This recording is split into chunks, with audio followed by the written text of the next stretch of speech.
গাছ ছাড়াই মাটির নিচ থেকে বের হয়েছে কলার কাঁধি।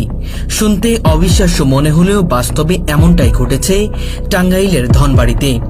এই খবর ছড়িয়ে পড়তেই এলাকায় সৃষ্টি হয়েছে তোলপাড়। দিনের আলো হোক কিংবা সন্ধ্যার অন্ধকার, আলাউদ্দিনের বাড়ির আঙ্গিনায় এখন লেগেই থাকে মানুষের ভিড়। প্রথম যখন কলাটা বের হয়েছে তখন সবাই আমরা আতঙ্কিত যে এখানে গাছ নাই, তো কিসের জন্য এই কলাটা বের হইলো। যেন এক রহস্যময় মেলার আবহ। সবাই দেখতে চায় সেই অলৌকিক কলা যা জন্মেছে গাছ ছাড়াই মাটির নিচ থেকে।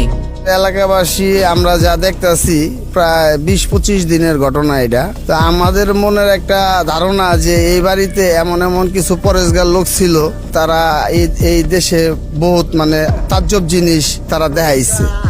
একটা মাওলানা ছিল, উনি বৃষ্টিতে যখন আমাদের এলাকা হাহাকার, বৃষ্টি নাই দেশে, ওই সময় উনি আল্লাহর কাছে দোয়া কইরা বৃষ্টি নামাইছে। আর উনি হাল চাষ করছে, উনার কোনো সময় লুঙ্গি উপরে উড়ে নাই, টাকনির উপরে উড়ে নাই। এটা এরকম জিনিসগুলো আসলে আমরা কিছু কিছু জানি। উনি অনেক বড় মাওলানা ছিল। বালাসুতি গ্রামের আলাউদ্দিন পেশায় একজন সাধারণ কৃষক। প্রায় 2 বছর আগে তিনি নিজের বাড়ির আঙ্গিনায় তৈরি করেছিলেন একটি ছোট্ট কলার বাগান। সেই বাগানে ফলেছিল সুস্বাদু সব কলা। কিন্তু সময়ের সঙ্গে সঙ্গে গাছগুলো